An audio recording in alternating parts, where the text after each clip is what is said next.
Oke, baik. Assalamualaikum warahmatullahi wabarakatuh. Selamat pagi, terima kasih Ibu Bapak, rekan-rekan sekalian sudah bergabung di diskusi virtual Perludem hari ini. Pagi ini kami dari Perludem akan mendiskusikan isu yang mulai banyak diperbincangkan ya. Beberapa hari yang lalu ada surveinya di Kompas ya terkait ambang batas. Dan kami juga di hari Kamis yang lalu memasukkan uji materi kami, kembali melakukan uji materi ya, Perludem kembali melakukan uji materi terhadap Undang-Undang 7 tahun 2017 tentang pemilu.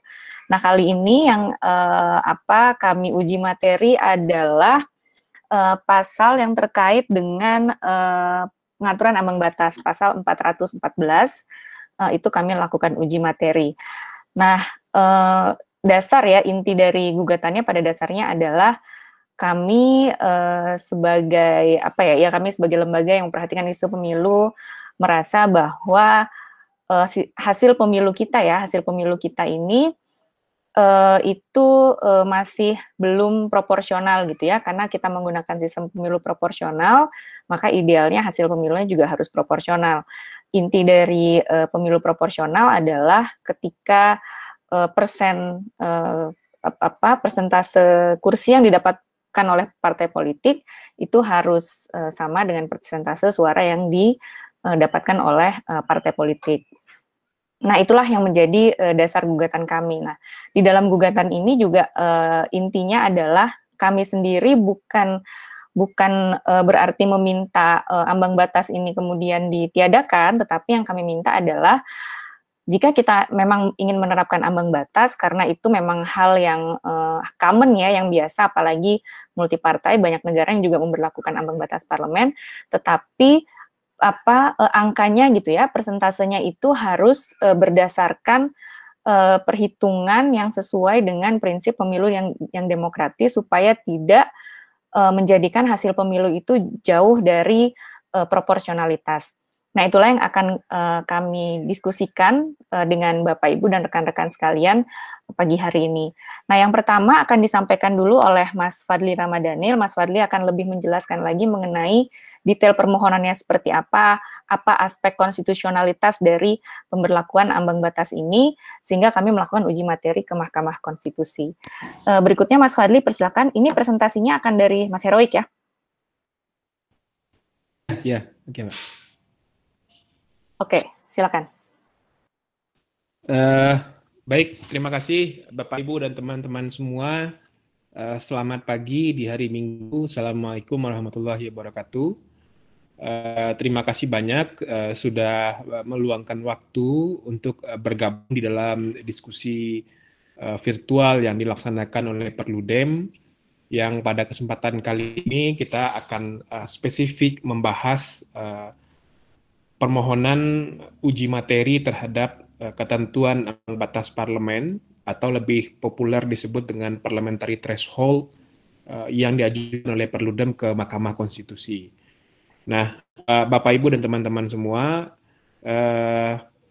ini adalah upaya dari Perludem untuk kemudian mengajukan uji materi terhadap ketentuan ambang batas parlemen agar ada konsistensi di dalam sistem penyelenggaraan pemilu kita.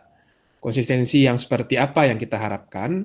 Seperti yang tadi disampaikan oleh Mbak Ninis, bahwa karena pemilu legislatif kita itu adalah pemilu dengan sistem proporsional, maka hasil pemilunya juga mesti proporsional. Nah, tentu untuk menuju kepada hasil pemilu yang proporsional itu akan sangat bergantung kepada variabel-variabel penting dari sistem pemilunya, yang salah satunya adalah soal ambang batas parlemen. Nah, dari riset, dari kajian, dari pembelajaran terhadap data-data hasil pemilu yang ada di Indonesia, paling tidak sejak pemilu 2009, 2014, 2019, ada persoalan proporsionalitas hasil pemilu yang kemudian terjadi di hasil pemilu kita. Nah, oleh sebab itu kita memandang sebagai bagian dan upaya untuk kemudian membangun kerangka hukum pemilu yang konsisten dengan sistem penyelenggaraan pemilu yang masih disepakati hingga hari ini, yaitu pemilu proporsional, tentu penting bagi kita untuk mengajukan upaya hukum ke Mahkamah Konstitusi terkait dengan ketentuan ambang batas parlemen. Karena salah satu variabel penting yang jadi penyumbang proporsional atau tidaknya hasil pemilu itu adalah ketentuan ambang batas parlemen ini atau parliamentary threshold. Nah, itu standingnya yang pertama. Nah, boleh dilanjut slide-nya, Mas Heroik?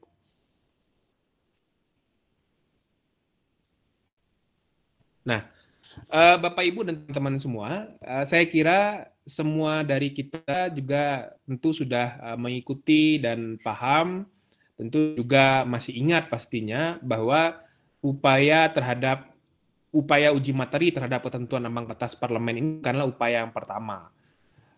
Bahkan sejak pertama kali ketentuan ambang batas parlemen ini diberlakukan di dalam Undang-Undang Pemilu, yaitu pada pemilu 2009, yaitu di mana ambang batas parlemennya sebesar 2,5%, itu sudah ada warga negara ataupun badan hukum yang mengajukan permohonan ke Mahkamah Konstitusi. Nah, kalau kemudian diikuti putusan MK terkait dengan ketentuan ambang batas parlemen ini dari pemilu 2009, 2014 sampai 2019 yang lalu, totalnya ada 5 putusan Mahkamah Konstitusi terkait dengan ketentuan ambang batas parlemen. Nah, di pemilu 2009 atau di dalam Undang-Undang Nomor 10 Tahun 2018 itu Mahkamah Konstitusi memutuskan bahwa ketentuan ambang batas parlemen adalah hal yang konstitusional sebagai bagian dari kebijakan hukum pembentuk undang-undang untuk kemudian melakukan penyederhanaan partai politik. Dan ketentuan ambang batas parlemen menurut MK pada tahun 2009 juga bukan merupakan bagian yang menghambat hak konstitusional warga negara untuk ikut serta di dalam proses penyelenggaraan pemilihan umum.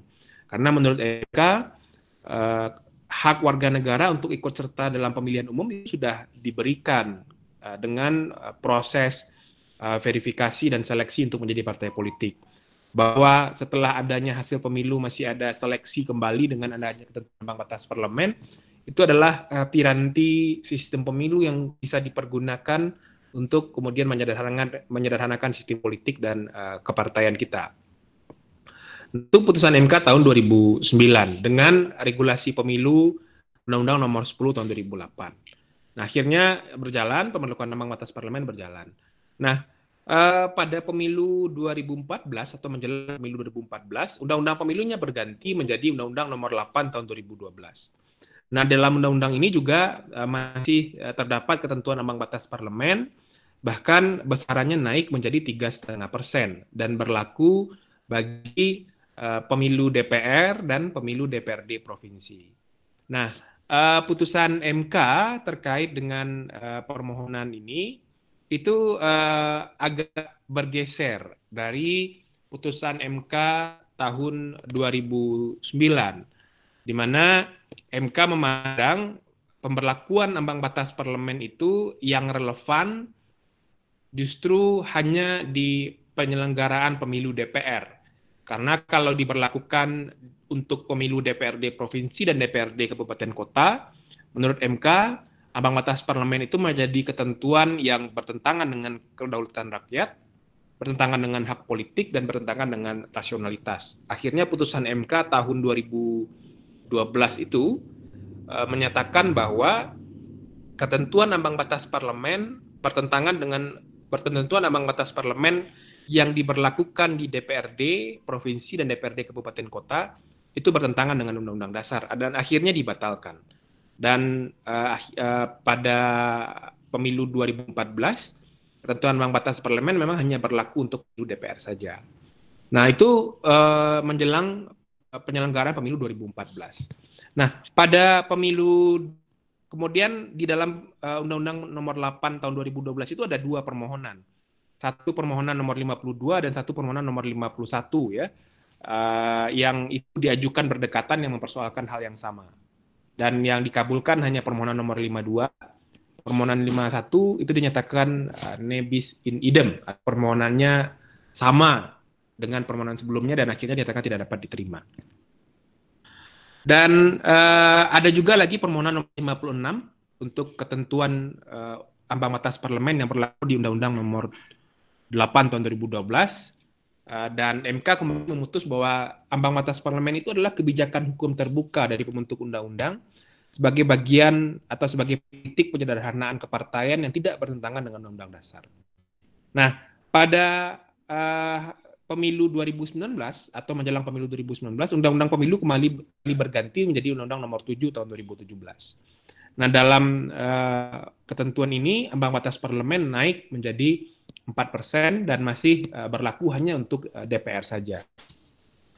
Nah, menarik di dalam permohonan terkait dengan ambang batas parlemen yang diajukan oleh salah satu partai politik dan diputus MK pada 4 April 2018 itu, MK hanya mengatakan bahwa seluruh pertimbangan Mahkamah Konstitusi di putusan-putusan sebelumnya itu otomatis berlaku untuk permohonan ini, dan permohonan yang diajukan oleh partai politik itu dinyatakan juga nebis bin idem dan dinyatakan tidak dapat diterima.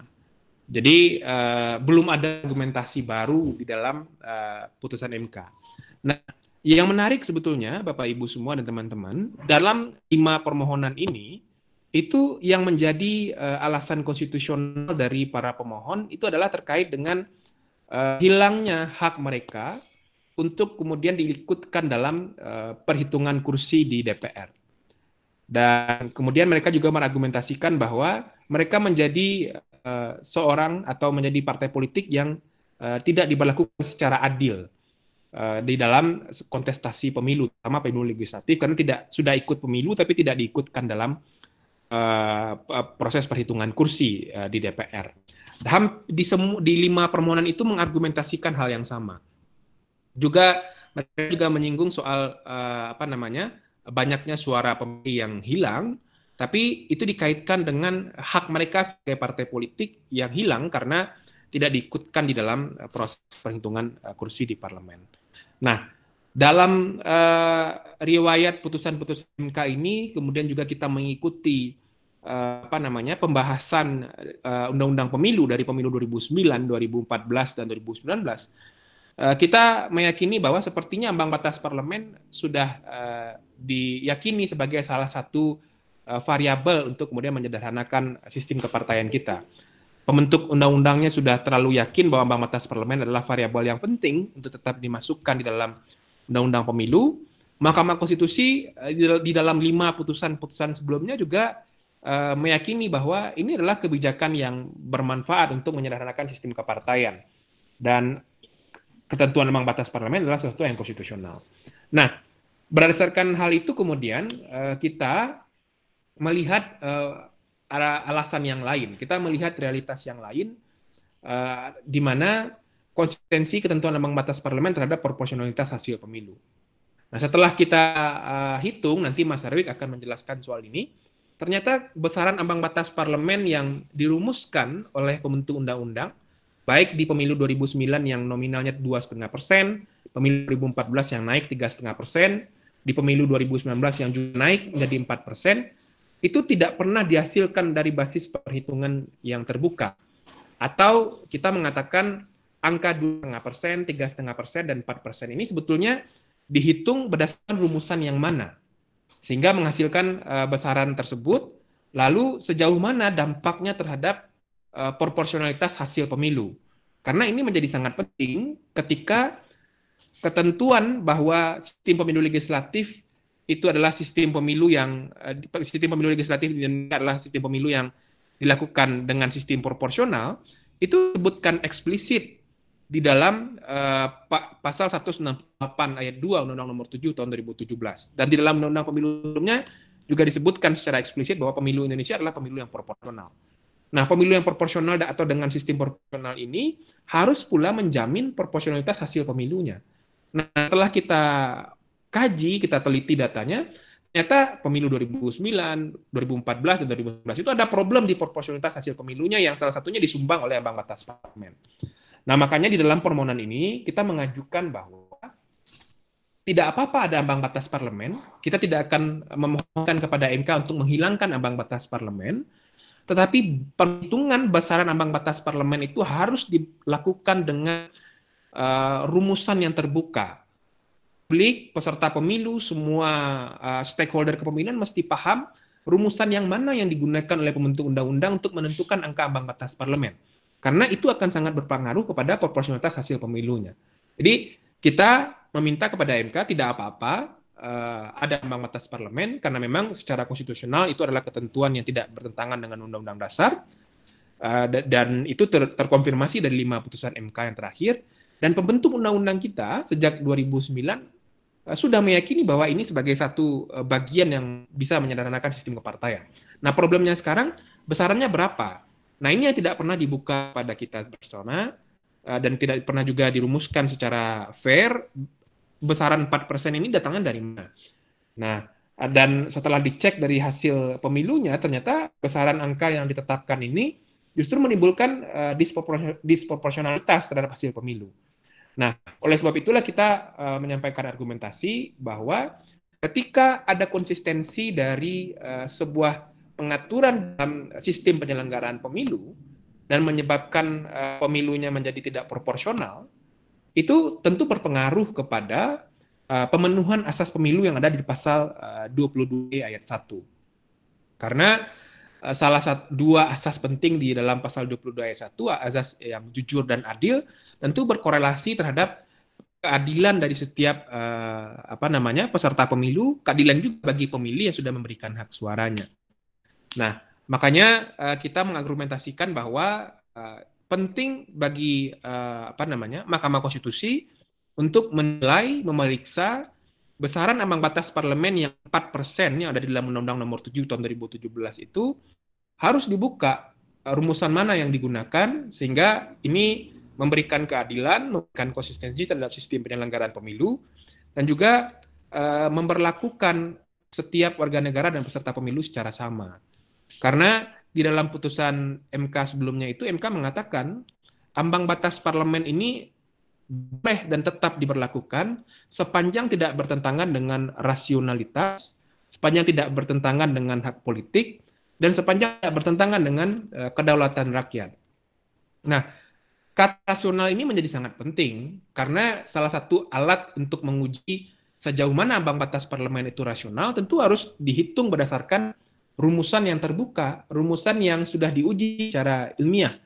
Dan tentu ini perlu diberikan batasan konstitusional bagi MK agar kemudian tidak melulu angka ambang batas parlemen ini menjadi angka yang turun dari langit begitu saja.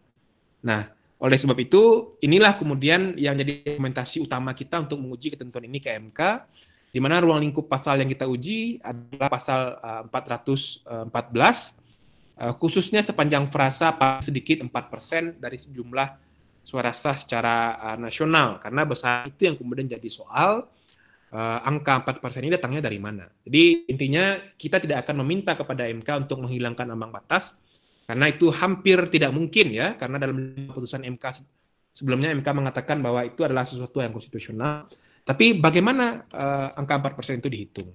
Nah, beberapa pasal-pasal di dalam Undang-Undang Dasar yang kita jadikan sebagai batu uji atau landasan konstitusional adalah pasal 1 2, pasal 22E ayat 1, pasal 27 ayat 1 dan pasal 28D ayat 1.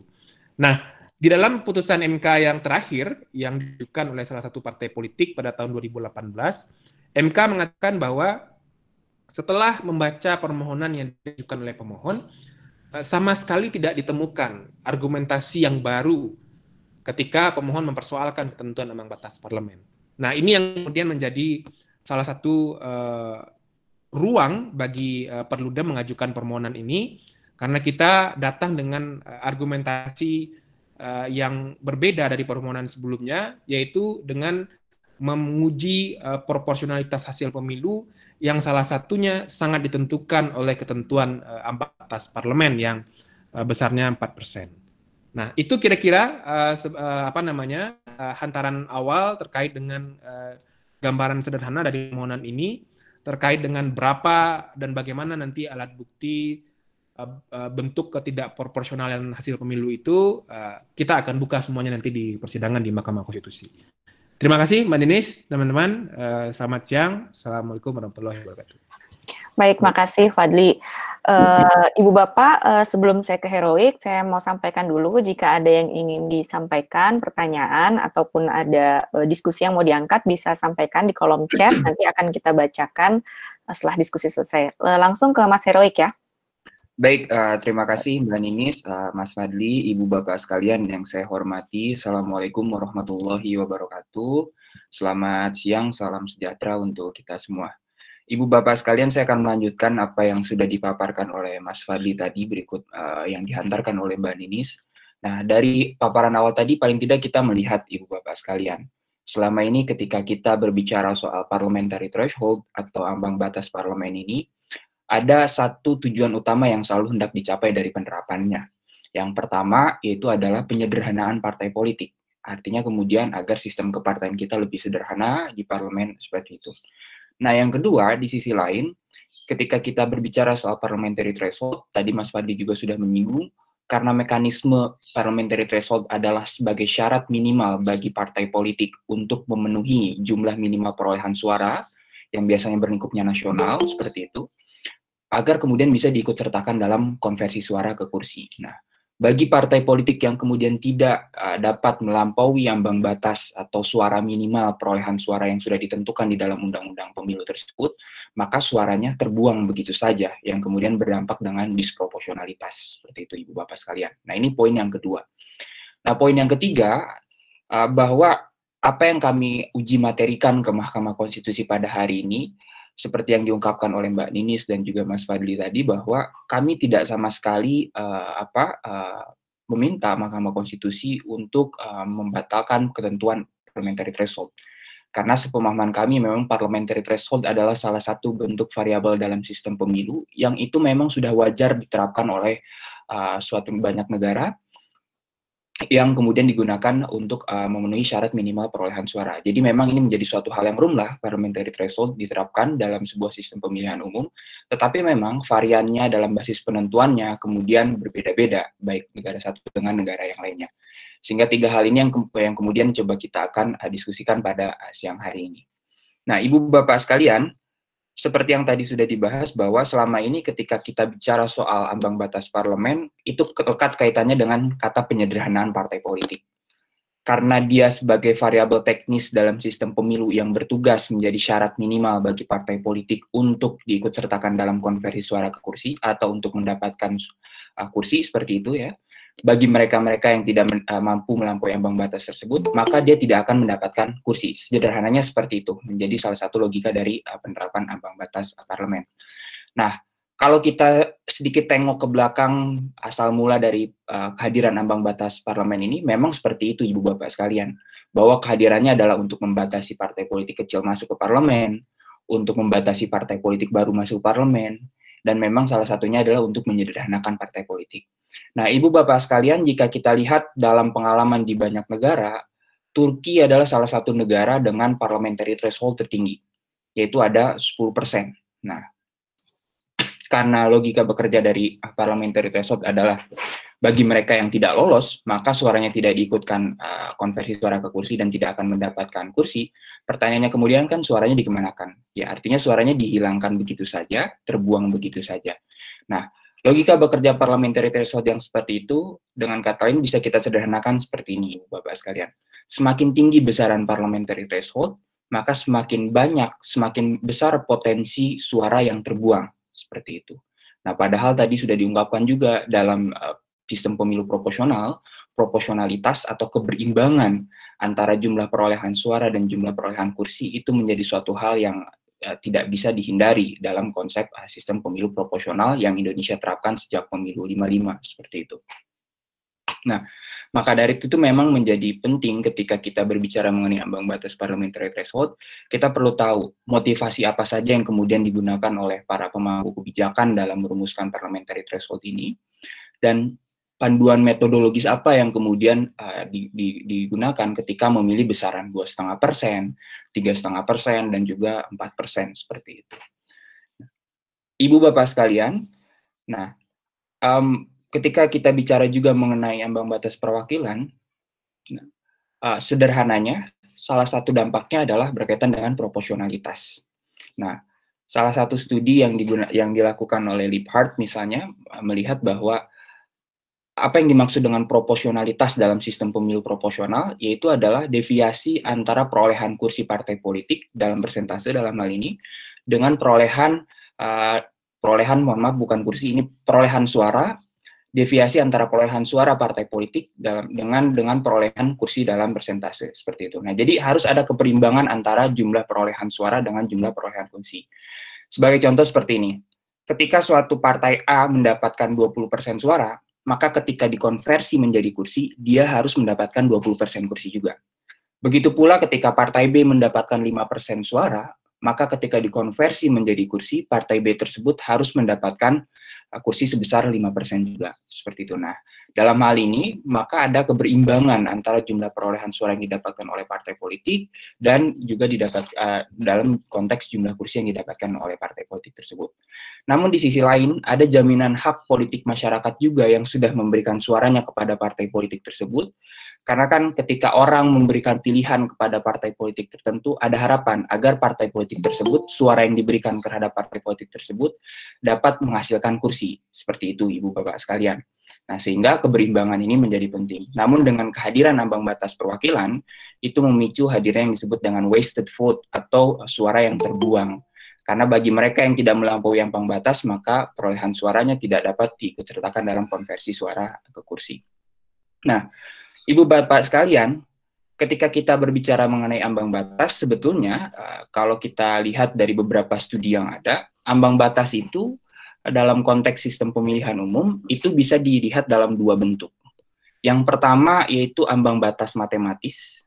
Ambang batas matematis ini sudah menjadi suatu ambang batas alamiah yang sebetulnya sekalipun misalnya suatu negara tidak menerapkan parliamentary threshold, tetapi dalam merebut kursi di suatu daerah pemilihan, ada satu syarat minimal atau ada threshold yang kemudian secara alamiah yang itu kemudian berdampak terhadap perolehan kursi partai seperti itu. Nah, dalam ambang matematis ini ada 3 variabel penting yang kemudian menjadi faktor penyebabnya. Pertama adalah jumlah kursi yang tersedia dalam satu daerah pemilihan tersebut, rata-rata daerah pemilihan, dalam hal ini setiap daerah pemilihan itu biasanya kursinya berapa, apakah 8, 7, dan seterusnya. Dan yang terakhir adalah jumlah total kursi legislatif yang kemudian diperebutkan secara nasional. Nah, ketiga variabel inilah yang kemudian akan berdampak terhadap hasilnya munculnya ambang batas matematis. Nah, sehingga sering juga disebut ambang batas matematis ini terbagi dalam 3 jenis. Ada ambang batas atas atau upper threshold. Nah, ambang batas atas ini adalah jumlah perolehan suara minimal bagi partai politik untuk mendapatkan kursi di penghitungan pertama. Nah, biasanya ini diterapkan dalam konteks suatu negara yang menerapkan formula hitung kuota Hare seperti itu. Nah, yang kedua adalah ambang batas bawah, lower threshold. Nah, ambang batas bawah ini adalah syarat minimal bagi partai politik untuk mendapatkan kursi yang persentase suaranya itu dihasilkan oleh 3 variabel tadi yang sudah saya sebutkan tadi. Nah, untuk mendapatkan minimal 1 kursi. Nah, yang ketiga adalah soal ambang batas efektif. Nah, yang dirumuskan oleh Tajebara, Sukhard, Liphart, dan lain sebagainya. Nah, ambang batas efektif ini sering juga disebut dengan ambang batas optimal, seperti itu, yang biasanya ini sering juga dijadikan rujukan bagi pemangku kebijakan dalam menentukan kira-kira parliamentary threshold yang nanti akan diatur di dalam undang-undang pemilu itu berapa.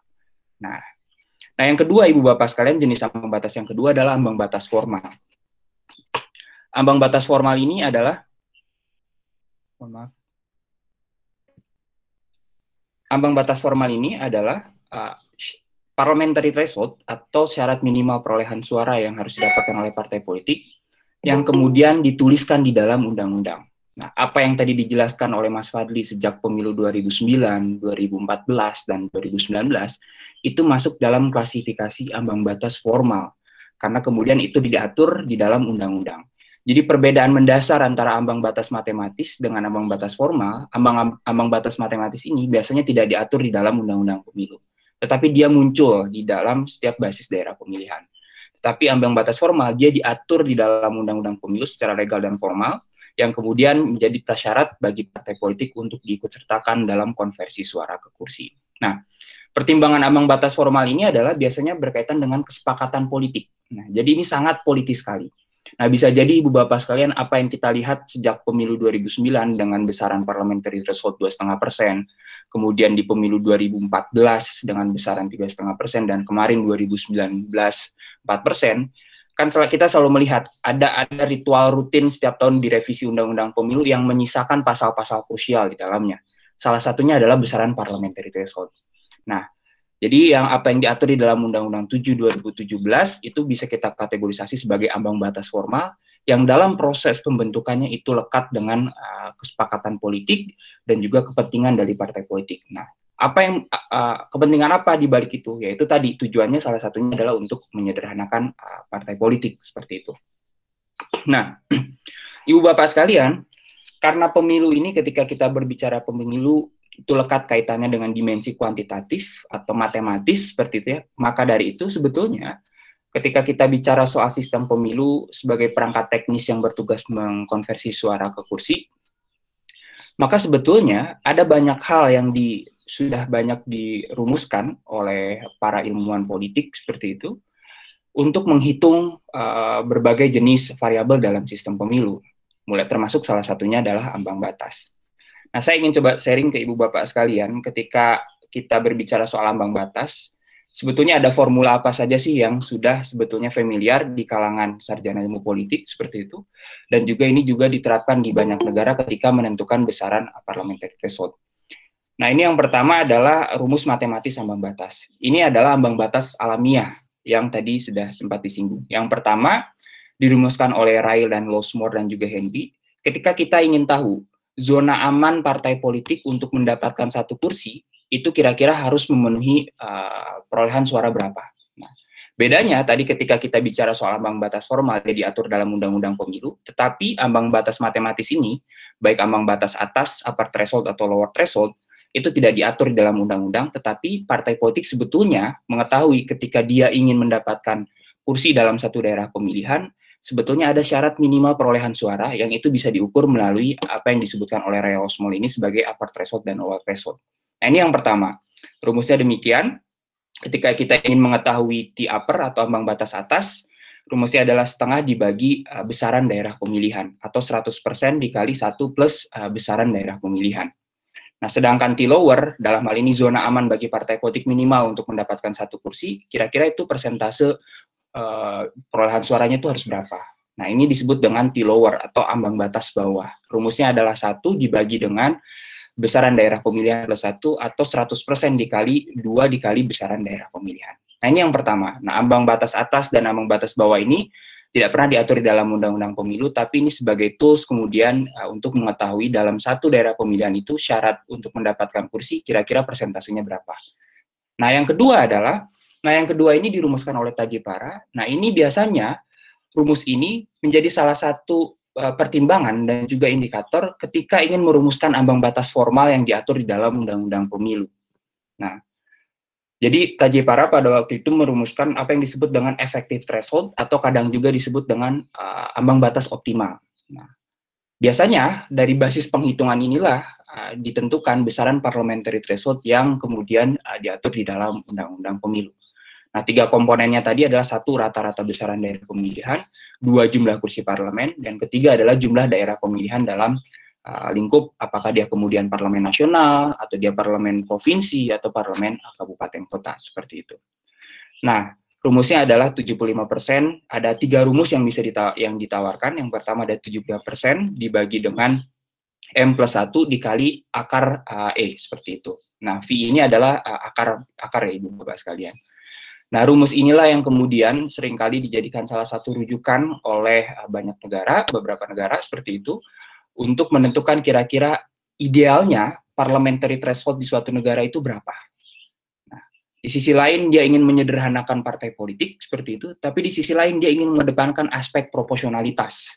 Nah, biasanya basis hitungnya dengan menggunakan apa yang dirumuskan oleh Tajipara ini, dengan menggunakan effective threshold. Nah, ini yang pertama, Ibu Bapak sekalian.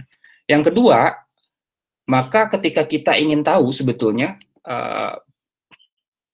seberapa proporsional hasil sistem pemilu proporsional legislatif di suatu negara, Nah, lagi-lagi sistem pemilu di banyak studi itu sudah menerapkan banyak rumus yang bisa digunakan oleh setiap negara, siapapun yang melakukan studi mengenai proporsionalitas sistem pemilu.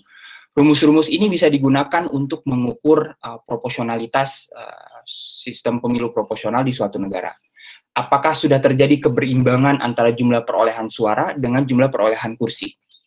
Ketika suatu partai, meskipun sederhananya seperti ini, Ibu Bapak sekalian, yang tadi kita sudah diskusikan, ketika partai A mendapatkan 10%, maka idealnya ketika mendapatkan kursi, setelah dikonversi suara menjadi kursi, itu harus mendapatkan 10% kursi juga.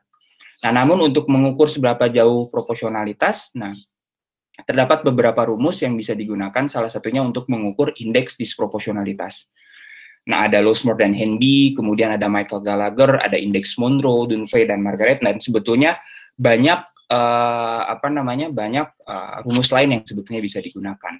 Tetapi yang cukup familiar adalah yang disebut dengan indeks LHI dan juga indeks LSQ, seperti itu. Nah, ini adalah rumusnya, Ibu Bapak sekalian. Nah, indeks-indeks inilah kemudian nanti akan coba kami paparkan, dan sebetulnya ini akan jadi salah satu alat bukti kami di Mahkamah Konstitusi untuk melihat seberapa proporsionalitas hasil pemilu. Jadi nanti selebihnya akan kami coba paparkan di persidangan di Mahkamah Konstitusi berkaitan dengan indeks disproporsionalitas ini. Nah, Ibu Bapak sekalian, yang berikutnya ketika bicara soal indeks disproporsionalitas, karena sebetulnya banyak sekali indeks yang ditawarkan oleh kalangan matematikawan yang bergelut juga dalam isu pemilu. Nah, sebetulnya kalau kita rujuk dari studinya Tajepara dan juga Liphart, kira-kira indeks yang paling banyak digunakan ketika berbicara mengenai proporsionalitas dalam sistem pemilu proporsional itu adalah ada dua indeks. Pertama indeks LHI dan juga indeks LSQ, seperti itu. Nah, karena misalnya ketika Liphart bicara soal indeks LSQ, ini sebagai the most sensitive and faithful reflection of disproportionality election result, seperti itu. Nah, bahkan Tajepara dan juga Groven dalam studinya, dia memeriksa kurang lebih ada 19 performa indeks dalam mengukur indeks proporsionalitas dan juga disproporsionalitas sistem pemilu proporsional, seperti itu. Nah, dia mengkonklusikan bahwa indeks LSQ adalah yang paling relevan digunakan dibandingkan dengan indeks yang lainnya, seperti itu. Nah, pertanyaannya Ibu Bapak sekalian, setelah kita menghitung indeks disproporsionalitas ini, apakah indeks LHI ataupun indeks LSQ seperti itu, lantas bagaimana cara kita melihat hasil dari hitung indeks tersebut ini diklasifikasi sebagai pemilu yang proporsional atau pemilu disproporsional, seperti itu. Nah, ada salah satu studi yang dilakukan oleh Philip Katz-Stallman yang berjudul soal alternative voting in proportion. Dia melihat ketika kita hasil indeks ini kan selalu menghasilkan angka desimal, apakah 5, 7, seterusnya, dan seterusnya, seperti itu, dari hasil hitung indeks tersebut. Dan dia mengklasifikasikan ada 3 jenis proporsionalitas dari indeks LHI ini. Yang pertama adalah full proporsional, ketika hasil hitung indeks LHI-nya berada pada range angka 4 sampai dengan angka 8. Nah, sedangkan semi proporsional, ketika indeks LHI yang dihasilkan adalah di bawah 10%, 8 sampai dengan 10, atau seperti itu. Nah, ketika dikatakan non-proporsional, itu jika hasil desimal dari hitung LHI-nya ini, indeks LHI-nya melebihi 15%, maka itu dianggap non-proporsional. Itu berkaitan dengan indeks LHI. Nah, indeks LSQ, Borysiuk, Rellings, dan Tracer, dia melihat bahwa semakin proporsional adalah ketika dia menghasilkan bilangan desimal mendekati angka 0 atau mendekati angka 1. Maka dia itu dikategorisasi sebagai full proporsional. Seperti itu, Ibu Bapak sekalian. Nah, ini berkaitan dengan proporsionalitas yang sangat lekat kaitannya dengan parliamentary threshold. Nah, yang kedua, Ibu Bapak sekalian, karena ketika kita bicara soal parliamentary threshold yang hari ini mungkin Ibu Bapak juga sudah melihat di berita, banyak berita media massa seperti itu, salah satunya adalah motivasinya adalah penyederhanaan partai. Problemnya adalah apakah parliamentary threshold menjadi satu-satunya variabel yang kemudian berdampak terhadap penyederhanaan partai politik, Ibu Bapak sekalian. Dan sebetulnya apa yang ingin di sistem kepartaian seperti apa yang sebetulnya ingin dicapai suatu Indonesia gitu ya. Karena kalau kita lihat di pembahasan undang-undang pemilu selalu berkutat dengan variabel parliamentary threshold. Salah satu tujuannya adalah menyederhanakan partai, dan menyederhanakan partai, seperti itu. Nah, lantas pertanyaannya, memang ingin sistem kepartaian yang seperti apa Indonesia itu? Nah, Ibu Bapak sekalian, kalau kita lihat memang dari beberapa studi, khususnya Giovanni Sartori, dia mengungkapkan sistem kepartaian itu bisa diklasifikasi khususnya dalam sistem multipartai ya, karena kita menganut sistem multipartai, itu bisa diklasifikasi dalam dua bentuk. Yang pertama adalah pluralisme moderat atau sering kita sebut dengan multipartai sederhana.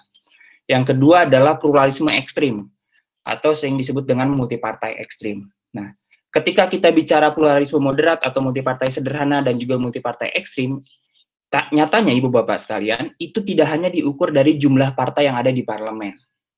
Nah, karena sistem kepartaian itu definisinya adalah interaksi antar partai politik di dalam parlemen dalam merumuskan kebijakan. Nah, variabel apa sih yang sebetulnya mempengaruhi interaksi antar partai? Apakah variabel jumlah partai? Ya, pada satu sisi betul, jumlah partai akan mempengaruhi interaksi antar partai dalam proses perumusan kebijakan. Tapi ketika kita breakdown lebih spesifik, interaksi yang sangat berpengaruh di parlemen dalam antar partai yang kemudian mencerminkan sistem kepartaian, itu adalah jumlah kursi yang dimiliki oleh masing-masing partai politik. Ketika partai politik memiliki jumlah kursi yang signifikan, besar, seperti itu, tentunya dia akan menjadi pemeran utama dalam proses pengambilan kebijakan. Nah, begitu pula dengan partai menengah dan juga partai kecil, seperti itu, dengan komposisi yang jumlah kursi yang menengah dan juga jumlah kursi yang kecil.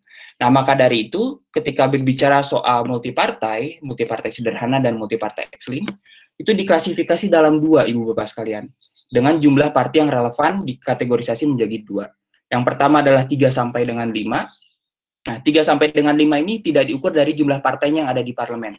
Tetapi apakah ada 3 sampai dengan 5 partai yang memiliki komposisi partai politik, komposisi kursi yang signifikan, yang kemudian dia akan mengatur arena interaksi antar partai tersebut. Nah, jadi bisa jadi dalam satu parlemen ada jumlah partai politiknya 10, tetapi komposisi kursi yang dimiliki oleh masing-masing partai hanya terkonsentrasi kepada 5 partai, sehingga dia dapat dikategorisasi sebagai multipartai sederhana. Ini yang pertama. Yang kedua adalah multipartai ekstrim yang diukur dari jumlah partai relevannya itu lebih dari 5. Nah, bisa jadi, nah ini yang misalnya ada 20 partai politik di DPR. Nah, maka konsentrasi kursinya itu tersebar. Ada di 8 partai politik, 10 partai politik, dan seterusnya. Dan itu kemudian dikategorisasi sebagai multipartai ekstrim. Nah, untuk mengetahui jumlah partai relevan ini, lagi-lagi sistem pemilu dan juga studi kepartaian politik, dia memberikan tools, rumus hitung matematis yang kemudian bisa dilihat seberapa jauh sih konsentrasi kursi partai itu yang kemudian dapat dikategorisasi sebagai multipartai sederhana ataupun multipartai ekstrim. Yang ini kemudian dirumuskan dalam indeks effective number parliament parties atau indeks ANPP. Dan ini juga nanti akan menghasilkan bilangan desimal. Apakah bilangan desimalnya 3, 4, 5, 6, 7, dan seterusnya. Yang itu kemudian baru kita bisa lihat, oh ternyata ketika menghasilkan angka 4, itu dikategorisasi sebagai sistem multipartai sederhana. Oh ketika menghasilkan angka 8 atau angka 10, maka itu bisa dikategorisasi sebagai multipartai ekstrim. Nah, ini yang kedua Ibu Bapak sekalian berkaitan dengan hadirnya sistem parliamentary threshold yang selalu dimotivasi untuk penyederhanaan partai politik seperti itu. Nah, lantas jika kita lihat dalam konteks Indonesia Ibu Bapak sekalian, ketika kita lihat dari 5 pemilu terakhir pasca reformasi, nah di pemilu 99 dan pemilu 2004 itu tidak ada parliamentary threshold. Nah, tapi sering dikenal juga istilah electoral threshold, di mana kemudian threshold ini menjadi syarat minimal bagi partai politik untuk diikutsertakan dalam peserta pemilu berikutnya. Bukan diikutsertakan dalam konversi suara ke kursi, seperti itu. Nah, jadi pada waktu itu, 99 maupun 2004, keseluruhan partai politik perolehan suaranya dikonversi menjadi kursi. Nah, namun ketika ingin menjadi peserta pemilu di pemilu berikutnya, dia harus memenuhi ambang batas minimal perolehan suara 2% ataupun 3% di pemilu 99 dan juga pemilu 2004. Nah, ketika kita implementasikan rumus hitung tadi, Ibu Bapak sekalian, dengan effective number parties parlemen, di 99 contohnya, waktu itu kan tidak ada parliamentary threshold. Jumlah partai politik peserta pemilunya ada 48, partai yang lolos ke DPR, dikonversi suara ke kursi, itu ada 21, Ibu Bapak. Nah, sistem kepartaiannya, meskipun ada 21 partai politik di DPR, ini tidak berarti kemudian kita sebut sistem 21 partai. Tidak, Ibu Bapak. Faktanya, setelah kita hitung menggunakan indeks effective number parliamentary parties, itu menunjukkan angkanya adalah 4,7. Di mana ini terkategorisasi sebagai sistem multipartai sederhana, bukan multipartai ekstrim. Nah, seperti itu. Pun demikian dengan pemilu 2004, Ibu Bapak sekalian. Nah, di 2004 tidak ada parliamentary threshold, tetapi adanya electoral threshold tadi sebagai syarat untuk menjadi peserta pemilu berikutnya. Nah, maka kalau kita lihat dari 24 partai politik peserta pemilu, ada 17 partai politik yang lolos, dalam hal ini dia ketika dikonversi suara menjadi kursi, dia mendapatkan kursi. Indeks effective number partinya, sistem kepartaiannya itu bukan 17 partai, tetapi sistem 7 partai. Yang ini memang kalau dikategorisasi sudah masuk ke dalam multipartai ekstrim. Nah, ketika kita bergeser ke pemilu 2009, 2014, dan 2019, Ibu Bapak sekalian, dengan pemberlakuan parliamentary threshold, mulai dari 2,5%, 3,5%, dan 4%, nyatanya sistem kepartaian kita masih tetap di multipartai ekstrim. 6,6 di pemilu 2009 atau sistem 6 partai, kemudian di pemilu 2014 8,2, sekalipun ada 10 partai di parlemen pada pemilu 2014 lalu, tapi sistem kepartaiannya tetap multipartai ekstrim dengan komposisi 8 partai politik relevan yang memiliki komposisi kursi dalam mempengaruhi interaksi antar partai di parlemen. Dan yang terakhir, Ibu Bapak sekalian, dari peningkatan parliamentary threshold 3,5% menjadi 4%, ketika kita hitung menggunakan effective number parties in parliament, jumlah partai yang lolos adalah partai lolos ke DPR ada 9, tetapi multipartainya tetap multipartai ekstrim, meskipun ada penurunan dari multipartai ekstrim dengan berjumlah 8 menjadi 7. Nah, selama ini kan kalau kita bicara parliamentary threshold dan penyederhanaan partai, lekat kaitannya adalah mengurangi jumlah partai di DPR. Nah, Ibu Bapak sekalian, ada fakta menarik. Di 2009 ke 2014, parliamentary threshold 2009 itu ada 2,5%, sedangkan parliamentary threshold di 2014 adalah 3,5%. Nah, kalau memang asumsi yang selalu kita lihat selama ini ketika menyederhanakan partai adalah mengurangi jumlah partai politik, kok kenapa dari peningkatan parliamentary threshold 2,5% ke 3,5% di pemilu 2014, jumlah partai politik di DPR-nya itu naik dari 9 justru menjadi 10, seperti itu. Nah, artinya bahwa penyederhanaan partai politik yang diasumsikan tadi biasanya oleh karangan politisi adalah berkaitan dengan jumlah partai di DPR, itu tidak berfungsi secara maksimal dengan penerapan parliamentary threshold seperti itu.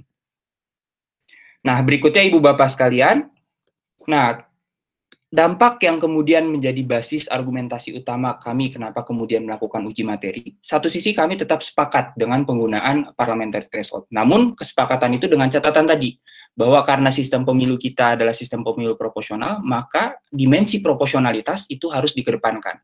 Terlebih lagi ketika kita berbicara mengenai matematika pemilu, banyak kalangan ahli yang sudah merumuskan bagaimana tata cara merumuskan besaran parliamentary threshold, merumuskan besaran dapil, dan seterusnya. Nah, salah satunya parliamentary threshold tadi, Tajepara merumuskan yang disebut dengan ambang batas efektif atau ambang batas optimal, seperti itu. Nah, faktanya Ibu Bapak sekalian, tadi Mas Fadli menyebutkan di awal bahwa salah satu konsekuensi dasar dari ambang batas parlemen yang tanpa ada rumusan rasionalitas yang jelas untuk menentukannya adalah disproporsionalitas atau suara yang terbuang. Ibu Bapak bisa kita lihat, sejak pemilu 2009 dan juga 2019, angka ambang batas parlemen yang mulai dari 2,5%, 3,5% sampai dengan 4% yang berlaku di level DPR RI, faktanya berdampak terhadap suara yang terbuang. Nah, ini bisa kita lihat di 2009, ketika pertama kali diterapkan, pada waktu itu ada 38 partai politik yang lolos, yang menjadi peserta pemilu. Nah, yang lolos 2,5% itu hanya 9 partai yang lolos ambang batas parlemennya. Maka kurang lebih ada 29 partai politik yang tidak diikut sertakan dalam konversi suara ke kursi dan suaranya terbuang begitu saja dengan total 19 juta suara terbuang. Pun demikian dengan 2014. Di 2014 jumlah partai politiknya ada 12 dengan parliamentary threshold 3,5% dan hanya 10 partai politik yang melampaui 3,5%. Maka 2 partai politik lainnya tidak diikut sertakan dalam konversi suara ke kursi, maka suara yang terbuang adalah 2,9 juta. Di pemilu yang terakhir, Ibu Bapak sekalian, di 2019, dengan parliamentary threshold 4%, 4% dengan jumlah partai politik peserta pemilu 16, dan yang lolos melampaui 4% itu hanya 9 partai, ada kurang lebih 13,5 juta suara yang terbuang. Seperti itu. Nah, artinya, ini terbuang begitu saja karena dia tidak diikut sertakan dalam konversi suara ke kursi. Nah, bahkan Ibu Bapak sekalian, kalau kita ukur menggunakan indeks disproporsionalitas baik LHI dan juga LSQ, angkanya cukup signifikan di 2009 dan juga khususnya di 2019. Di 2009 angkanya itu 44,9, yang artinya kalau tadi kita menggunakan batasan kira-kira full proporsional, semi proporsional, dan disproporsional, ini sudah masuk dalam kata klasifikasi disproporsional, Ibu Bapak sekalian. Pun demikian dengan indeks LSQ-nya yang sangat jauh dari mendekati angka 1. Nah, di 2014 memang cukup relatif proporsional. Karena apa? Hasil LHI dan LSQ-nya mendekati 1, LHI-nya 7,8, ini kategorisasi dalam proporsional. Karena apa? Kok bisa proporsional dengan adanya ambang batas 3,5%? Karena kalau kita lihat jumlah partai politik peserta pemilunya pada waktu itu hanya 12, Ibu Bapak sekalian. Jadi hanya 2 partai yang kemudian tidak terkonversi suara menjadi kursi. Tapi kalau kita lihat di 2009, dengan 38 partai politik peserta pemilu dan hanya 9 partai politik yang mampu lolos 2,5%, maka berdampak terhadap tingginya indeks disproporsionalitas. Pun demikian dengan 2019. Di 2019, karena kurang lebih ada 7 partai politik yang tidak terkonversi suaranya ke kursi, karena ketentuan minimal 4% ini, ada 13.595.000 suara yang terbuang, indeks LHI dan indeks LSQ-nya pun kembali meningkat seperti itu, yang kemudian dikategorisasi sebagai non-proporsional.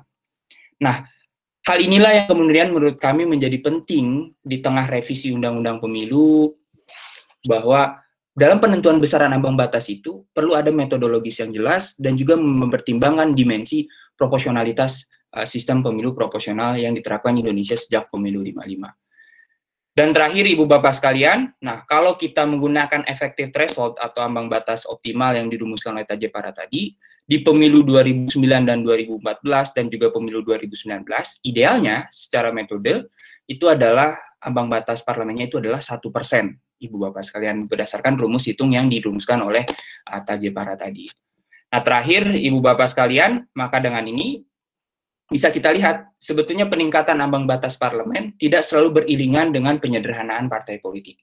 Tapi alih-alih ingin menyederhanakan partai politik, ambang batas parlemen justru berdampak terhadap disproporsionalitas sistem pemilu proporsional. Dan terakhir, ketika berbicara mengenai ambang batas parlemen dan memformulasikan ambang batas parlemen, khususnya ambang batas formal yang kemudian diatur dalam Undang-Undang Pemilu, perlu mengedepankan metodologis yang jelas dan juga mengedepankan prinsip proporsionalitas.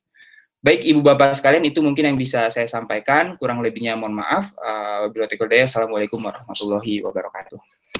Waalaikumsalam warahmatullahi wabarakatuh. Terima kasih Mas Heroik. Jadi dari apa tadi yang dipaparkan oleh Fadli dan juga Oik, sebenarnya kita ingin menyampaikan gitu ya, menyampaikan ke Mahkamah Konstitusi bahwa pertama memang kita tidak berarti menolak adanya ambang batas gitu ya, karena itu suatu hal yang common gitu ya, umum, dan Mahkamah Konstitusi juga sudah menegaskan di putusan-putusan sebelumnya terkait apa pemberlakuan ambang batas. Tapi yang mau kita tekankan adalah bahwa selama ini kan dalam revisi Undang-Undang Pemilu ya, khususnya ambang batas kan selalu menjadi salah satu isu yang cukup mendapat perhatian gitu ya, perdebatannya pun panjang, apakah mau terus ditingkatkan, mau berapa peningkatannya, itu kan selalu menjadi isu, selalu menjadi polemik gitu ya, pemberlakuan ambang batas. Nah, yang ingin kita uji sebenarnya, yang kita ingin mintakan ke Mahkamah Konstitusi adalah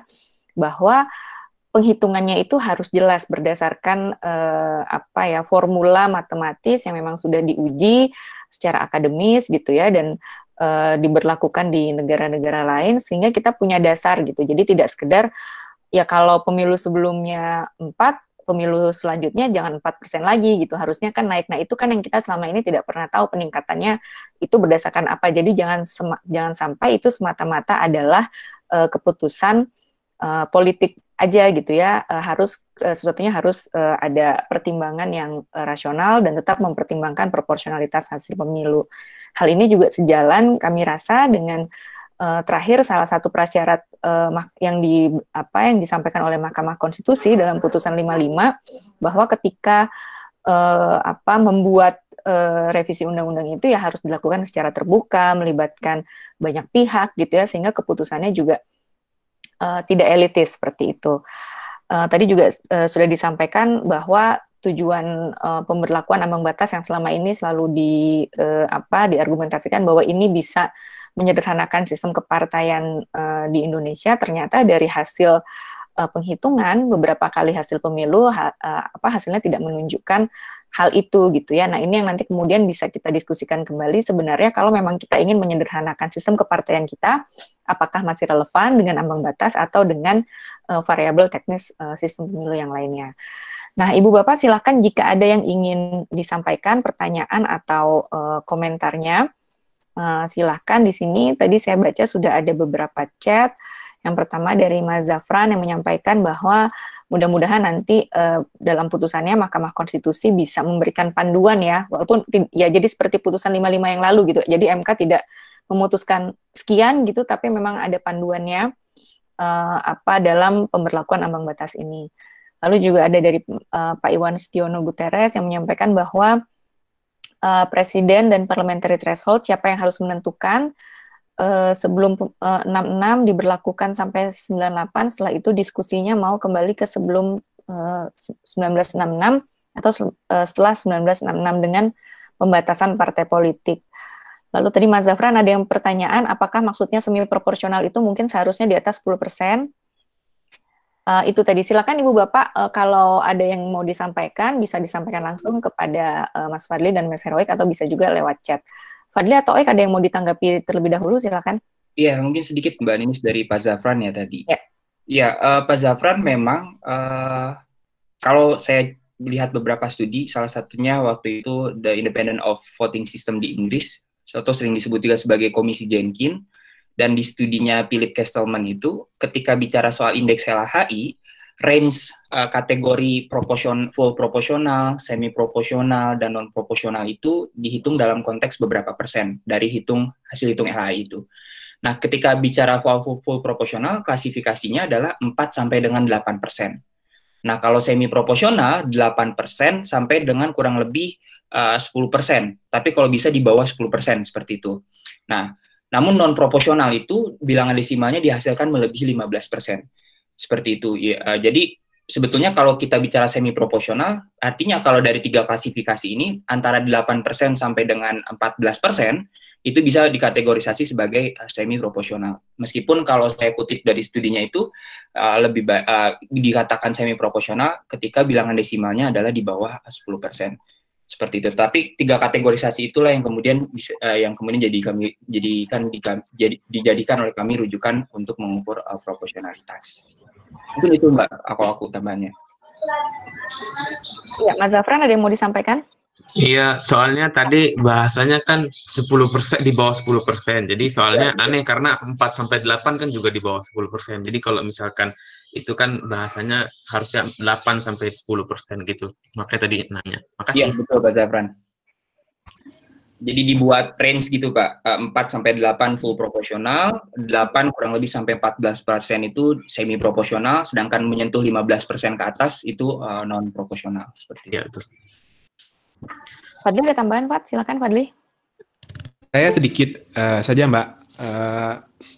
Dalam pengajuan permohonan ini kita sebetulnya sudah punya hasil hitung-hitungannya semua. Mas Heroik, Mbak Ninis, dan teman-teman di Perludem sudah menghitung itu semua.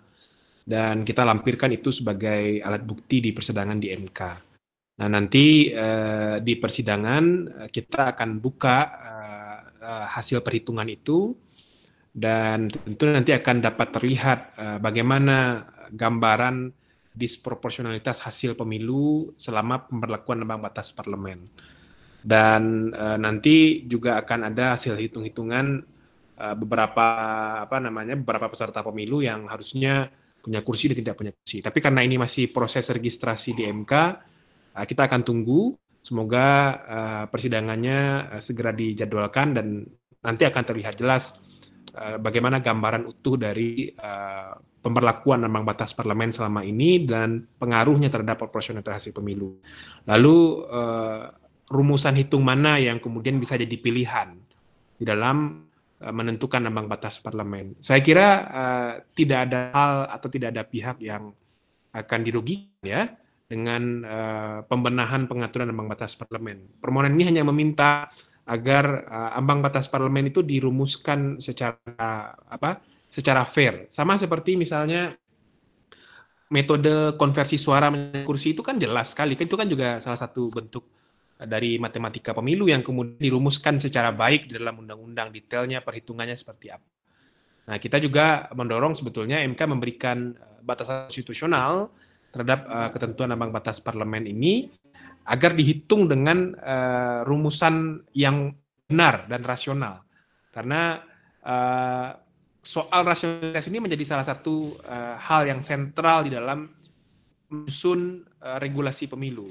Saya masih ingat ketika ada permohonan tentang jumlah panitia pilihan kecamatan dan KPU kabupaten kota yang di dalam Undang-Undang Nomor 7 tahun 2017 itu jumlahnya menjadi 3 orang, berkurang jika dibandingkan dengan Undang-Undang Pemilu sebelumnya. Nah, beberapa anggota penyelenggara pemilu mengajukan judicial review terhadap ketentuan itu ke Mahkamah Konstitusi. Mbak Titi Anggreni waktu itu satu ahli yang dihadirkan di MK, dan MK kemudian memutuskan bahwa pengurangan jumlah penyelenggara pemilu itu adalah sesuatu yang tidak rasional jika dibandingkan dengan beban kerja penyelenggaraan pemilu serentak yang itu sudah bisa diprediksi secara masuk akal dari awal. Nah, karena dampak dari desain pemilu serentak itu akan membuat beban kerja semakin bertambah, sementara jumlah penyelenggaranya dikurangi, artinya ketentuan pengurangan jumlah penyelenggara pemilu itu adalah sesuatu yang tidak rasional. Nah, makanya MK berikan koreksi terhadap ketentuan di dalam Undang-Undang 7 2017 itu waktu itu.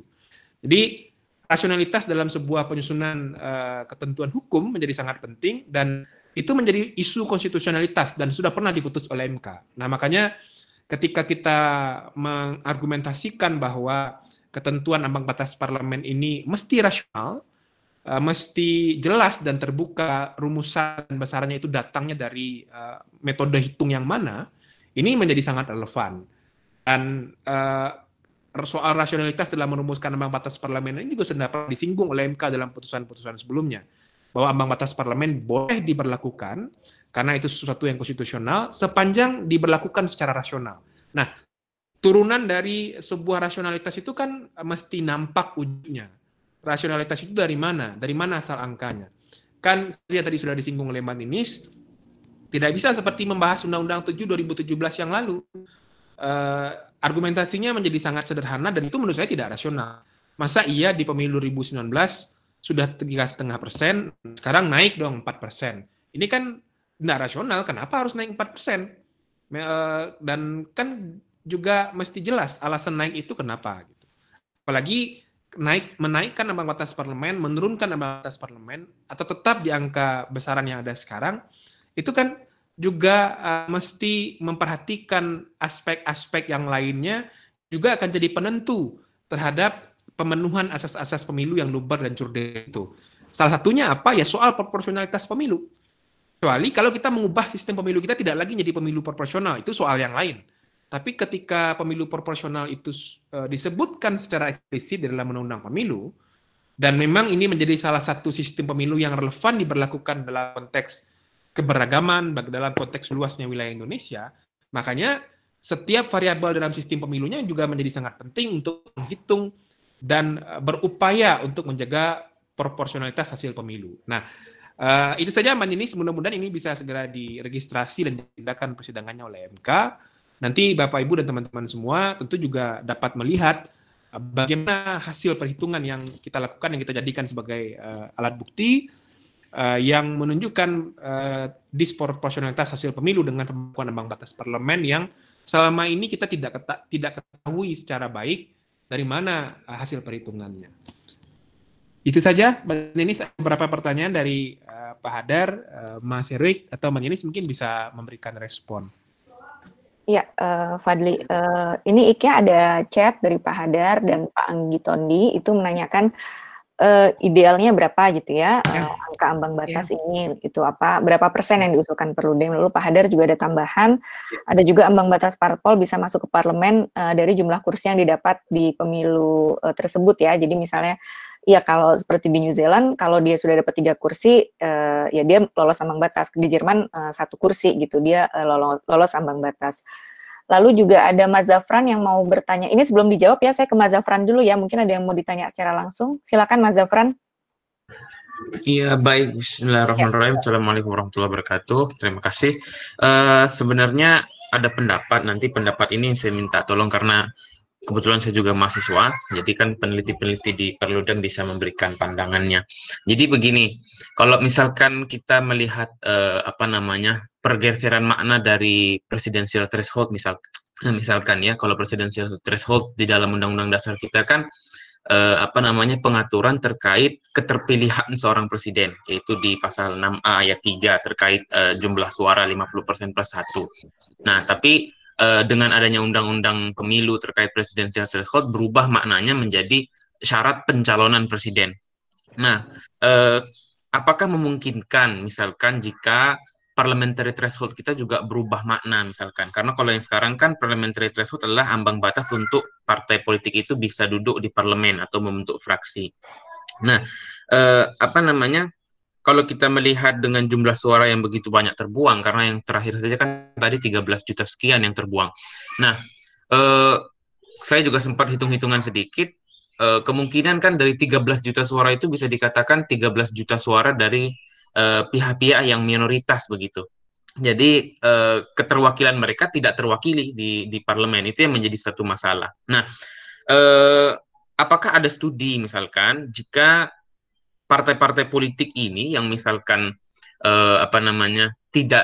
suaranya tidak memenuhi ambang batas, itu bisa membentuk apa istilahnya ya, kita bisa sebut koalisi begitu, untuk bisa tetap duduk di parlemen agar suara-suara tersebut tidak terbuang begitu saja gitu. Karena kalau misalkan kita berpikir secara logis, tidak ada alasan apapun yang mengatakan bahwa suara tersebut sah-sah saja terbuang gitu. Jadi karena 13 juta suara kan sangat berarti tidak terwakili begitu. Nah, maksud saya, karena kalau saya tidak salah, di dalam PP nomor 53 tahun 2005 itu juga kan diatur ya, walaupun itu memang kalau sudah tembus pembentukan terkait fraksi gabungan begitu. Nah, apakah memungkinkan jika syarat tentang atau konsep fraksi gabungan itu dibuat untuk mendudukkan partai politik itu yang tidak tembus agar tetap bisa duduk di parlemen? Itu mungkin yang ingin saya tanyakan. Terima kasih. Oke, makasih Mas Zafran. Oik, mau dijawab dulu, Ik, silakan. Ya, mungkin nanti Mbak Ninis dan Mas Fadli bisa menambahkan ya. Pertama, saya ingin respon Pak Hadar. Makasih banyak Pak Hadar atas referensinya. Jadi betul sekali Ibu Bapak sekalian, ketika bicara threshold, itu bukan hanya lokusnya, bukan hanya minimal perolehan suara, tapi ada juga kursi, bahkan itu berlaku pada level dapil juga ya Mbak Ninis ya. Nah, itu yang pertama. Yang kedua, Ibu Bapak sekalian, dalam permohonan kami tidak sama sekali mengajukan besarannya itu kira-kira berapa. Nah, jadi kami tidak mengajukan 5%, 7%, 8%, dan seterusnya, tidak. Di permohonan kami tidak mengajukan sama sekali besarannya berapa, tapi kami hanya meminta, kalaupun dalam penerapan parliamentary threshold, itu perlu transparansi, keterbukaan dalam perumusannya, kira-kira berapa persennya itu, karena ini kan mengatur ambang batas formal yang kemudian dirumuskan oleh para anggota DPR di Komisi 2, seperti itu. Publik pun harus tahu kenapa kemudian parliamentary threshold-nya itu 4%? Kenapa usulannya adalah 5%? Kenapa 6%, 7%, dan seterusnya? Karena apa? Berbicara soal threshold, ini bukan hanya berbicara soal partai politik. Bukan hanya jaminan suara partai politik untuk dikonversi suara ke kursi. Tapi ini adalah jaminan konstitusional warga negara yang sudah memberikan pilihannya kepada partai politik seperti itu. Tadi kan kita bisa lihat bahwa di pemilu 2009 ada banyak partai politik yang tidak terkonversi suaranya ke kursi, tapi faktanya ada 13 juta suara pemilih yang memberikan suara kepada partai politik yang tidak lolos ambang batas 2,5% tersebut. Pun demikian dengan 2019 lalu, Ibu Bapak sekalian, dengan 14%, ada 9 partai politik saja yang lolos 4% parliamentary threshold, artinya kurang lebih ada 7 partai politik yang tidak terkonversi suara ke kursi, dan itu ada jumlah perolehan suaranya pun cukup seperti itu ya, cukup signifikan karena yang diberikan suaranya kepada, para pemilih memberikan suaranya kepada partai politik tersebut. Nah, jadi salah satu usulan kami adalah ketika merumuskan parliamentary threshold ini, kami tidak menyebut berapapun persentasenya, tapi harus dilakukan secara terbuka dan pertimbangan dan juga metode yang clear ketika menentukan ambang batas parliamentary threshold. Itu yang pertama. Nah, yang kedua, Pak Zafran, ya, lantas demikian betul sekali, Pak. Ketika misalnya sebetulnya kami sudah yang seperti Mas Fadli jelaskan tadi, kami sudah menghitung sejak pemilu 2009, 2014, dan juga 2019, ketika parliamentary threshold 2,5%, ketika parliamentary threshold 3,5%, dan ketika parliamentary threshold 4%, kan banyak tuh partai politik yang tidak lolos parliamentary threshold di 2014, kurang lebih kan ada 3 partai seperti itu ya. Kemudian di pemilu 2009 itu kurang lebih ada karena parliamentary threshold-nya 2,5%, jumlah partai politik peserta pemilunya ada 38, dan yang lolos 2,5% itu hanya 9 partai, artinya kurang lebih ada 29 partai yang tidak terkonversi suara ke kursi, yang jumlah suara terbuangnya sampai dengan 19 juta. Nah, kami di permohonan kami, di alat bukti yang kami tunjukkan juga, yang kami registrasi di Mahkamah Konstitusi, kami sudah menghitung juga dari parliamentary threshold tersebut. Misalnya kalau kita menggunakan rumusan ambang batas efektif yang menghasilkan 1%, maka kurang lebih sebetulnya ada partai-partai politik lain yang berhak mendapatkan kursi kalau dikonversi suara ke kursi, konversi suara ke kursinya, meskipun dia tidak lolos 2,5% dan tidak lolos 4% di pemilu 2019 seperti itu. Dan itu kami sudah siapkan di alat bukti kami yang kemudian nanti akan kami paparkan di persidangan seperti itu, Ibu Bapak sekalian. Nah, jadi betul sekali Pak Zafran, kalau misalnya parliamentary threshold-nya sudah ditentukan nih, misalnya 1,5%, 2% berdasarkan hasil hitungan seperti itu ya. Nah, hal lain saya hampir terlewat. Kenapa kami tidak memasukkan dalam permohonan kami mengusulkan berapa persentasenya? Karena bisa jadi persentasenya itu berubah, Pak, seiring dengan besaran dapil dan besaran kursi yang tersedia. Karena kalau kita pakai rumus hitungnya Tajipara tadi, kan variabel hitung menentukan parliamentary threshold atau ambang batas efektif itu ada besaran daerah pemilihan, jumlah kursinya berapa, rata-rata jumlah kursi di setiap daerah pemilihannya itu berapa, jumlah kursi parlemen yang tersedia berapa, dan itu nanti akan menghasilkan bilangan matematis desimal yang bisa dijadikan rujukan untuk penentuan besaran parliamentary threshold. Nah, ini juga jadi salah satu argumentasi kami kenapa kami tidak mengusulkan besaran parliamentary threshold yang ideal itu berapa, seperti itu di dalam permohonan. Jadi karena mungkin bisa saja berubah seiring dengan hasil hitung yang dipengaruhi oleh variabel-variabel tersebut. Nah, lantas pertanyaannya kemudian, kalau misalnya ada partai politik lolos misalnya dari hasil ambang batas efektifnya 1,5% atau 1%, dan dia hanya dapat 3 atau 4 kursi, itu bagaimana di parlemen? Nah, saya kira apa yang diusulkan Pak Zafran tadi itu kan sudah cukup bisa memfasilitasi dengan apa yang disebut dengan fraksi gabungan atau fraksi threshold. Dan fraksi gabungan ini kan sudah terjadi lumrah dalam konteks DPRD provinsi dan juga DPRD kabupaten kota bagi mereka seperti itu. Nah, menurut kami, kenapa kemudian ini tidak bisa berlaku juga pada level DPR RI? Nah, jadi ke depan menurut saya pertimbangannya karena utamanya adalah memfasilitasi hak politik warga negara yang sudah memilih pada partai politik yang sayangnya dari 3 pemilu sebelumnya dia tidak lolos ambang batas formal 4%, 3,5%, dan 2,5% tersebut.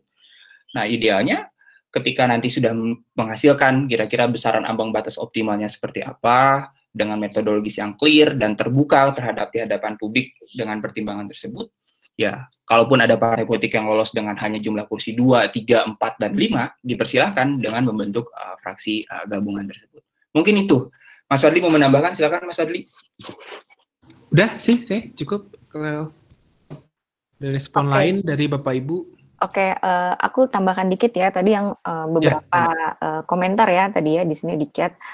Misalnya yang terakhir dari Mas Zafran ya, soal fraksi gabungan tadi, ya tentu itu boleh ya di pemilu 99 kita pernah di tingkat DPR RI itu ada bergabung ya, partai politik yang bergabung dalam suatu fraksi gabungan. Nah, sebenarnya kan bekerjanya itu suara pemilih lalu bekerja menjadi kursi itu kan tadi itu ada formula hitungnya ya, yang sekarang misalnya kita pakai Sentlagu yang dibagi 1, 3, 5, 7 dan sebagainya. Ada ambang batas 4% gitu ya. Nah, mungkin juga teman-teman atau Perludem sendiri sudah pernah menghitung gitu ya, misalnya di pemilu 2019 yang lalu itu tidak ada ambang batasnya, maka sebenarnya apakah tetap 9 partai atau ada partai lain yang dapat kursi juga di DPR gitu ya. Dan ternyata memang ketika tidak ada ambang batas, ada partai lain yang juga mendapatkan kursi gitu. Tapi memang ada partai-partai lain juga yang tetap tidak dapat kursi walaupun tidak ada ambang batasnya, karena ketika dihitung dengan formula penghitungannya yang metode Sainte-Lagu itu di daerah pemilihan mereka juga tidak dapat kursi. Jadi seperti itu mekanismenya. Jadi sudah penyaringnya adalah formula alokasi kursinya itu yang Sainte-Lagu itu. Jadi kalau memang ketika tidak ada ambang batas, tetapi ketika dihitung dengan formula Sainte-Lagu itu dia tidak dapat kursi, ya memang artinya share suaranya memang tidak cukup untuk dapat kursi. Nah, kalau memang ternyata share suaranya tidak cukup untuk dapat kursi, ya artinya kan tidak perlu diganjar dengan digabung tadi itu gitu, kecuali memang dia dapat kursi gitu ya, walaupun kursinya hanya 2 ataupun 1 gitu, tetapi dalam membentuk fraksi itu bisa bergabung dengan partai politik yang lainnya.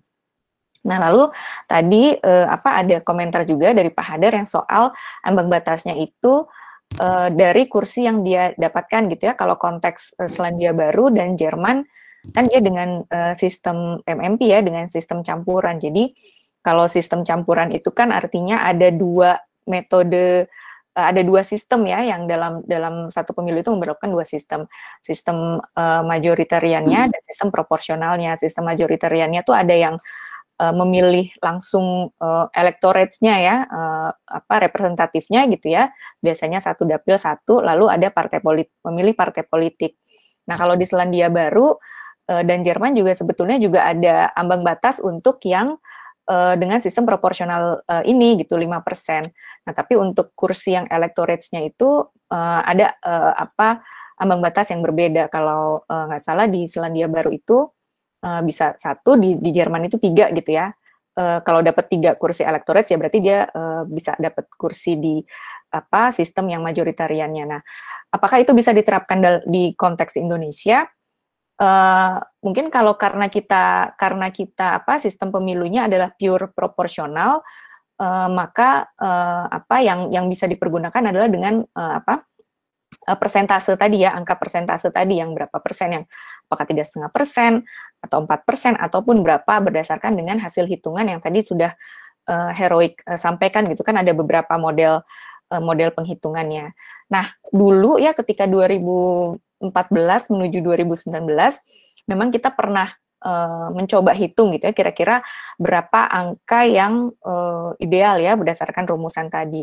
Nah, kalau kita hitung berdasarkan angka rumusan tadi, memang ternyata nilai ambang batas itu nilainya kecil ya, hanya sekitar 1, sekian persen. Tapi kan memang kemudian ada perubahan yang tadi seperti disampaikan oleh Heroik. Jumlah kursi DPR kita bertambah dari tadinya 560 menjadi 575, lalu jumlah daerah pemilihannya juga bertambah, yang tadinya ada 77 dapil, sekarang bertambah menjadi 80 dapil gitu. Nah, ini nanti kemudian bisa juga berpengaruh kalau misalnya ya ternyata di dalam revisi Undang-Undang Pemilu ini DPR mengubah peta daerah pemilihannya sehingga daerah pemilihannya menjadi lebih banyak, atau jumlah kursi DPR-nya bertambah atau berkurang, ini yang nanti memang kemudian akan mempengaruhi seberapa besar idealnya angka ambang batas yang bisa kita terapkan dalam pemilu kita. Mungkin itu tambahan dari saya. Ini ada lagi yang komen nih, Mas Fadli atau Mas Heroik juga bisa baca. Tadi apakah ini juga akan diberlakukan di tingkat DPRD? Ya kalau menurut kami ya di level manapun juga perlu dengan menggunakan rumusan ini ya. Jadi ada tadi yang Fadli bilang berdasarkan penghitungan yang rasional gitu ya, memang terbukti secara akademis gitu. Lalu juga dari Pak Sahran yang bertanya, 4 kali pemilu memperlihatkan volatilitas sistem kepartaian yang tinggi, sangat rentan karena pemilih mengidentifikasikan dirinya dengan ideologi, platform, program partai setiap pemilu berbeda. Apakah menurut Perludem PT masih relevan? Tadi berapa persentasenya ya sudah itu perlu tadi menyesuaikan dengan tadi jumlah kursinya, jumlah dapilnya gitu. Lalu tadi ada yang soal presidential threshold ya. Ya memang ada ya sebenarnya memang tidak tepat juga kalau kita bilang presidential threshold itu yang 20% kursi atau yang syarat 20% kursi atau syarat 25% suara pada pemilu sebelumnya itu kita sebut dengan presidensial threshold gitu. Kita lebih cocok itu kita sebut sebagai ya minimal dukungan ya untuk bisa mencalonkan presiden dan wakil presiden. Karena memang maknanya kalau presidensial threshold ya itu ya kalau makna sebenarnya ya kalau kita lihat presidensial threshold, ambang batas bagaimana keterpilihan presiden ya yang 50% plus 1 dan dapat sebaran suara itu gitu. Itu ada yang terlewat lagi Fadli atau Heroik? Bisa menambahkan kalau ada yang terlewat? Ya, saya kalau soal ini kemungkinan diberlakukan untuk DPRD provinsi dan DPRD kabupaten kota, ya kalau dihitung berdasarkan rumusan yang rasional dengan variabel-variabel tadi yang sudah disampaikan oleh Mbak Dinis dan Mas Heroik, menurut saya tidak ada soal kalau ini mau diberlakukan sampai ke DPRD provinsi dan DPRD kabupaten kota, sepanjang itu dihitung berdasarkan pendekatan-pendekatan yang terukur dan masuk akal. Nah, jadi ini yang juga kita inginkan sebetulnya di dalam rumusan ambang batas parlemen. Nah, kalau soal ambang batas pencalonan presiden ya ini kan sudah diperdebatkan panjang ya, dan kita lihat kan juga ini juga menunjukkan salah satu indikasi bahwa tidak ada rasionalitasnya ambang batas pencalonan presiden itu, kecuali hanya ingin membatasi jumlah pasangan calon presiden dan adanya keinginan untuk kemudian mempersempit munculnya calon-calon presiden yang jauh lebih beragam dan banyak. Kalau soal angka 20% dan 20% kursi atau 25% suara itu asalnya dari mana, kan kita juga tidak tahu sampai sekarang apa basis perhitungannya. Kalau kemudian diharapkan ada koalisi yang dapat memperkuat jalannya pemerintahan oleh presiden terpilih, nominal 20% kursi dan 25% suara kan juga tidak akan memberikan dampak apa-apa terhadap mayoritas suara untuk kemudian mendukung kebijakan-kebijakan presiden di parlemen. Jadi bagi kita sih sebetulnya ini hanya ingin membatasi jumlah pasangan calon presiden saja. Soal konstitusionalitasnya ya bagi kita nih ketentuan yang konstitusional, tapi ini kan sudah berkali-kali diuji ke MK dan MK selalu menghindarkan untuk menjawab apakah ini konstitusional atau tidak. Karena MK hanya menjawab bahwa ini kebijakan hukum terbuka, tapi tidak pernah dijelaskan apakah angka 20% dan 25% itu merupakan hal yang relevan untuk kemudian dimasukkan dalam sistem pencalonan presiden. Itu saja tambahan saya sedikit, Mbak Ninis. Ada yang ditambahkan, Saya cukup, Mbak Ninis. Baik, Ibu Bapak yang lain, apakah ada yang mau berkomentar langsung? Dipersilahkan kalau ada yang mau disampaikan dalam diskusi ini. Bisa hidupkan mic-nya. Atau ada tambahan dari Mbak Titi atau dari Pak Didi? Oh, ini ada chat lagi dari Pak Hadar. Kalau kita mau sepenuhnya berpegang pada kedaulatan rakyat, suara pemilih betul-betul kita hargai, ambang batas parlemen bisa saja digunakan dengan jumlah kursi sebagai ukuran. Kita buat saja unik Indonesia, lalu lakukan saja penghitungan awal untuk mendapatkan partai mana. Iya, Pak Hadar. Sudah menentukan calegnya untuk mendapatkan satu kursi. Juga, Mbak. Gimana, Kita undang Pak Hadar, mungkin bisa sharing. Boleh. Silakan Pak Hadar kalau mau disampaikan langsung, Pak.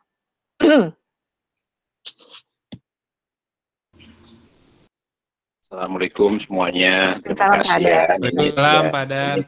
Terima kasih teman-teman Perludem. Ini diskusi yang menarik ya. Dan saya hargai betul upaya teman-teman untuk ke MK. Mudah-mudahan berhasil. Ya, saya cuma berpikir saja kalau memang kita betul-betul mau berpegang pada prinsip demokrasi kita itu kedaulatan rakyat adalah angkornya ya, intinya, maka suara mereka, suara pemilih itu betul-betul kita hitung secara maksimal. Jadi jangan sampai kita abaikan terlalu banyak ya. Ya patokannya ya sederhana saja. kalau memang dia bisa mencapai satu kursi, satu orang wakil, begitu, maka itulah bisa menjadi patokannya tanpa kita harus membedakan atau memilah diri kita bahwa model itu adalah di sistem yang memang campuran atau MMP, model MMP, dan tidak di model yang murni proporsional. Menurut hemat saya ini menjadi juga relevan karena memang di dalam sistem proporsional kita ini ada proporsional yang bisa memilih calegnya langsung, yang open list atau terbuka itu. Jadi kalau begitu memilih calegnya langsung itu sudah begitu banyak, tetapi kemudian kita membatasi diri kita karena ada perhitungan persentase threshold, persentase perolehan suara secara total partainya, maka ruang keterwakilan dari suara rakyat yang sudah sebetulnya cukup terkumpul untuk caleg yang dia pilih itu ya menjadi hilang. Nah, itu saja berpikir saya yang mungkin kita bisa coba dorong untuk diterapkan di model proporsional daftar calon terbuka versi Indonesia gitu. Kira-kira begitu sebetulnya teman-teman Perludem. Mohon maaf, mungkin ini perlu diskusi lebih lanjut juga ya, tapi saya kira itu pemikiran saya. Terima kasih. Assalamualaikum. Waalaikumsalam. Terima kasih. Ya, sama-sama. Fadli atau Oik, ada yang mau disampaikan atau ada lagi rekan-rekan Ibu Bapak sekalian yang mau disampaikan langsung dalam diskusi kali ini? Kami persilahkan. Kalau nggak ada, Ik, silakan, Ik. Aku ini jadi kepikiran apa yang diusulkan Pak Hadar tadi, menarik ya. Kayaknya kita tidak merujuk pada besaran persentase perolehan suara, tapi merujuk pada perolehan kursi gitu ya, ketika dikonversi ke suara ke kursi. Nah, itu menurutku itu bisa jadi satu pertimbangan yang mengedepankan dimensi keterwakilan yang cukup kuat bagi partai politik, khususnya bagi pemilih yang sudah memilih partai politik tertentu gitu ya. Tapi karena keberlakuan ambang batas parlemen, dan kalau kita hitung sebetulnya misalnya kalau kita hitung tanpa ambang batas, si partai politik tersebut mendapatkan kursi yang artinya dia mendapatkan mandat dari pemilih tersebut. Nah, itu menurutku bisa jadi satu yang menarik untuk kita diskusikan lebih jauh, seperti yang Pak Hadar bilang tadi. Salah satu usulan lain, opsi lain yang kemudian bisa kita pertimbangkan untuk parliamentary threshold ini adalah berbasis pada kursi tersebut. Mungkin itu aja, Mbak Ninis. Ninis sama teman-teman boleh. Silakan, Sep. Oh, iya, Sep, silakan. Juga penekanannya Pak Hadar itu mau menempatkan kewenangan KPU dan undang-undang itu sendiri gitu. Jadi ketika Perludem tuh mau bilang kita nggak bikin angkanya berapa, yang penting ada keterbukaan dalam merumuskan parliamentary threshold itu berapa. Nah, kalau kita posisikan antara undang-undang dan peraturan, berarti undang-undang itu kan punya tagihan kelanggengan ketetapan gitu. Jadi kalau misalnya penekanan Perludem, yang penting ada keterbukaan dalam merumuskan proporsionalitasnya gitu. Nah, bisa jadi konteks atau hasil perumusan proporsionalitasnya ini di setiap pemilu berbeda gitu. Berkaitan sama seberapa banyak jumlah partai politiknya dan seberapa partai-partai tertentu tuh punya dominasi suara yang fix gitu. Itu kan berkaitan dengan tingkat proporsionalitas itu. Nah, mungkin penekanannya Pak Hadar ketika bertanya mungkin pasnya langsung aja disebutkan kursinya seperti di Jerman 1 kursi atau di New Zealand 3 kursi, dengan begitu proporsionalitas dicapai dan juga kepastian hukum untuk kemudian tidak mengubah undang-undang di setiap pemilunya juga kecapai gitu. Nah, Perludem lebih berat heavy-nya kemana nih, mau bikin variabel parliamentary threshold ini ada di undang-undang atau jadi kewenangan KPU sebagaimana alokasi penetapan kursi gitu di daerah pemilihan, gitu sih. Karena misalnya kalau di undang-undang misalnya, ya udah 1 kursi aja, ambang batas parlemen itu, berarti kan ini 0% kan?